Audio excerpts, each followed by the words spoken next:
Selamat datang di channel Uang Ngalir Terus. Kali ini kita akan membahas tentang cara mengatur uang anak kos. Apakah kamu seorang anak kos dan sedang mencari cara mengelola keuangan? Bagaimana sih cara mengatur uang untuk anak kos? Dan untuk apa kita repot-repot belajar cara ngatur uang? Well, belajar tentang cara mengatur uang untuk anak kos sangat bermanfaat loh. Sebagai anak kos, kita bisa menerapkan tips mengelola keuangan agar tidak boros. Kita bisa memenuhi kebutuhan dan bayar uang sewa kos tepat waktu. Selain itu, cara pengelolaan uang akan sangat bermanfaat untuk membantu kita mencapai tujuan keuangan dengan cepat. Untuk itu, yuk kita simak 10 cara mengatur uang anak kos berikut ini. Yang pertama, catat berapa pemasukan. Mencatat berapa pemasukan adalah langkah awal dalam mengelola uang untuk anak kos. Sebagai anak kos, kita perlu tahu berapa uang bulanan yang kita peroleh. Apalagi jika punya beberapa sumber penghasilan, mencatat pemasukan penting banget dilakukan. Dengan begitu, kita jadi tahu berapa total uang yang akan diatur. Entah kamu masih sekolah, kuliah, atau udah kerja, mencatat berapa pemasukan yang dimiliki adalah langkah penting dalam pengelolaan keuangan. Identifikasi berapa jumlah pasti pendapatan yang kamu miliki, misalnya dari uang saku orang tua atau wali jika kamu adalah pelajar, uang gaji dari bekerja, dan sumber penghasilan lainnya. Mengetahui total pendapatan harian, mingguan, atau bulanan adalah langkah awal dalam mengatur uang. Dengan tahu berapa jumlah uang yang akan diatur, berarti kamu sudah mengembangkan kesadaran finansial loh. Ini adalah langkah awal yang bagus banget dilakukan sebagai cara mengatur uang untuk anak kos. Yang kedua, prioritaskan pengeluaran penting. Cara berikutnya untuk mengatur uang sebagai anak kos adalah mengidentifikasi pengeluaran penting. Apakah kamu tahu yang mana termasuk pengeluaran penting dan yang mana termasuk pengeluaran enggak penting? Coba deh definisikan pengeluaran penting versimu sendiri ya. Pengeluaran penting artinya membelanjakan uang untuk memenuhi kebutuhan hidup. Biaya makan, minum, transportasi, listrik, air, uang sewa kos, dan kebutuhan personal lainnya termasuk pengeluaran penting. Coba sebutkan pengeluaran penting versimu ya. Memprioritaskan pengeluaran penting akan sangat bermanfaat dalam pengelolaan uang. Hal ini memastikan bahwa kebutuhan dasar terpenuhi dengan baik. Dengan memprioritaskan pengeluaran penting, kita jadi tahu kemana uang harus dialokasikan. Yang ketiga, rencanakan pengeluaran. Apakah kamu pernah merencanakan pengeluaran? Apa saja yang dilakukan untuk merencanakan pengeluaran? Dan apa manfaat merencanakan pengeluaran? Well, merencanakan pengeluaran adalah salah satu cara mengatur uang anak kos. Setelah tahu jumlah penghasilan dan pengeluaran penting, maka alokasikan dana untuk kategori pengeluaran penting. Inilah yang dimaksud dengan merencanakan pengeluaran. Dalam istilah finansial adalah membuat budget atau anggaran. Jadi kita membuat rencana alokasi dana berapa untuk makan dan minum, transportasi, listrik, air, uang sewa kos, dan pengeluaran penting lainnya.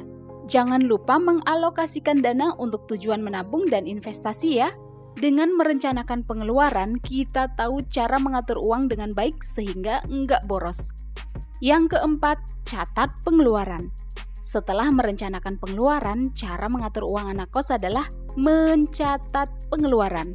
Hal ini penting banget supaya kita tahu kemana saja uang dibelanjakan. Miliki satu buku catatan pengeluaran atau bisa juga menggunakan aplikasi untuk mencatat pengeluaran. Setiap ada transaksi, ingat dicatat ya. Setelah selesai berbelanja, catat. Setiap mengeluarkan uang, baik itu uang fisik atau uang digital, ingat untuk mencatatnya. Dengan mencatat pengeluaran secara konsisten, kamu akan punya data kemana saja uang dibelanjakan dan berapa total pengeluaran dalam satu bulan. Catatan pengeluaran ini akan memberi gambaran tentang pola dan kebiasaan berbelanja kita. Apakah lebih banyak mengeluarkan uang untuk kebutuhan atau keinginan? Yang kelima, review kondisi finansial secara teratur. Melakukan review kondisi keuangan adalah salah satu cara mengatur uang anak kos. Hal ini penting banget dilakukan loh. Review keuangan ini akan memberi gambaran gimana kondisi keuangan kita saat ini, apakah sudah baik atau buruk. Kondisi keuangan baik artinya total pengeluaran lebih kecil daripada total pemasukan. Baiknya kondisi keuangan ditandai dengan adanya tabungan. Sedangkan kondisi keuangan buruk artinya total pengeluaran lebih besar daripada total pemasukan. Buruknya kondisi keuangan ditandai dengan adanya hutang. Bagaimana jika kita punya tabungan dan juga punya hutang? Ya nggak masalah juga, yang penting kamu bisa membayar cicilan hutang dan pengeluaran lebih kecil daripada pemasukan, berarti kondisi finansialmu baik. Coba lakukan review finansial ya, untuk mengetahui apakah saat ini kondisi keuanganmu baik atau buruk. Yang keenam, jangan menumpuk barang yang tidak perlu. Cara mengatur uang anak kos berikutnya adalah tidak menumpuk barang yang tidak diperlukan. Sebagai anak kos, kita perlu mempertimbangkan hal ini saat ingin membeli barang baru. Jangan tergiur diskon dan menumpuk barang baru di kos ya. Saat akan membeli sebuah barang baru, pikirkan apakah kamu benar-benar membutuhkannya. Apakah keberadaan barang itu memberi nilai tambah terhadap hidupmu atau enggak? Membeli barang-barang yang tidak diperlukan bikin kita boros. Selain itu, menumpuk barang-barang yang enggak berguna akan membuat kamar kos menjadi semakin sempit loh. Kamar kos menjadi tambah sumpek dan sempit karena banyak barang menumpuk dan enggak terpakai. Jadi, hindari menumpuk barang-barang yang enggak diperlukan. Yang ketujuh, hidup di bawah kemampuan finansial. Ini adalah tips mengatur uang anak kos yang penting banget dilakukan, yaitu memastikan bahwa kita hidup di bawah kemampuan finansial. Ada banyak cara yang dapat dilakukan agar kita bisa hidup di bawah kemampuan finansial. Pastikan pengeluaran lebih kecil daripada pemasukan. Jika total pengeluaranmu sudah lebih sedikit daripada total uang yang dihasilkan, berarti kamu sudah hidup di bawah kemampuan finansial. Misalnya, punya penghasilan 50.000 per hari dan kamu bekerja 24 hari dalam sebulan.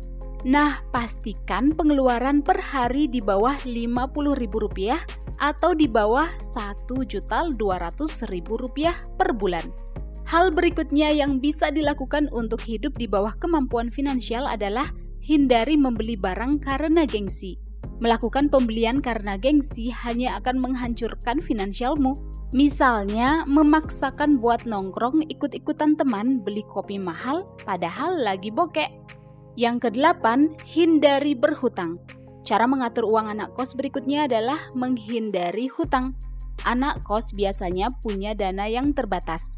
Untuk itu, kita perlu mengatur dana yang kita miliki agar terhindar dari hutang. Punya kebiasaan berhutang akan membuat keuangan kita menjadi kacau. Jika kamu merasa enggak yakin bisa membayar hutang, ya hindari mengambil hutang apapun, entah itu hutang di bank, lembaga kredit, hutang dari teman, kerabat, ataupun keluarga. Mengambil hutang enggak akan jadi masalah jika digunakan untuk barang-barang yang menghasilkan. Jadi jangan mengambil cicilan HP jika HP itu enggak dipakai untuk menghasilkan uang. Hindari mengambil cicilan sepeda motor jika motor itu enggak dipakai untuk keperluan kerja. Yang kesembilan, terapkan kebiasaan hemat energi.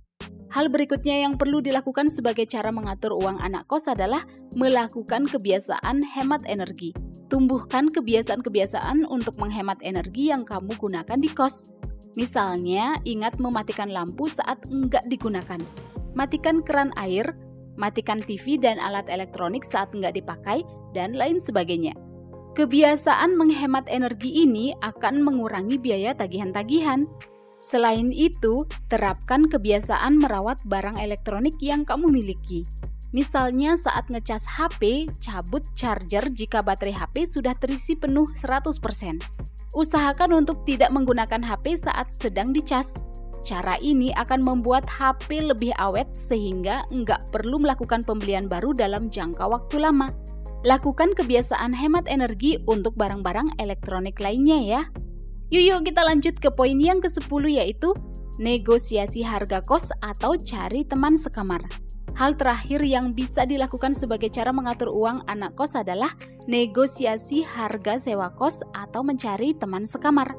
Hubungi tuan rumah atau pemilik kos dan lakukan negosiasi untuk mendapatkan harga terbaik. Teliti harga pasar sewa kos di sekitar. Saat bernegosiasi, ajukan alasan kuat untuk harga sewa yang lebih rendah. Lakukan negosiasi tanpa memaksakan kehendak ya. Alternatif berikutnya yang bisa dilakukan adalah mencari teman sekamar. Dengan mencari teman sekamar akan memberikan keringanan biaya sewa. Jika berdua, kamu hanya perlu membayar setengah dari harga sewa. Kalau bisa, cari teman yang sefrekuensi dan tidak akan menjadi beban secara finansial ya. Hindari satu kamar dengan teman yang suka berhutang dan pura-pura lupa saat ditagih hutang. Well, itulah 10 cara mengatur uang anak kos. Apakah kamu punya cara lain mengatur uang untuk anak kos? Atau ingin request hal yang mau kita bahas di channel Uang Ngalir Terus? Silakan komen di bawah ya. Silakan like dan share video ini jika bermanfaat dan subscribe untuk mendapatkan update video-video berikutnya. Sampai jumpa di pembahasan berikutnya di channel Uang Ngalir Terus.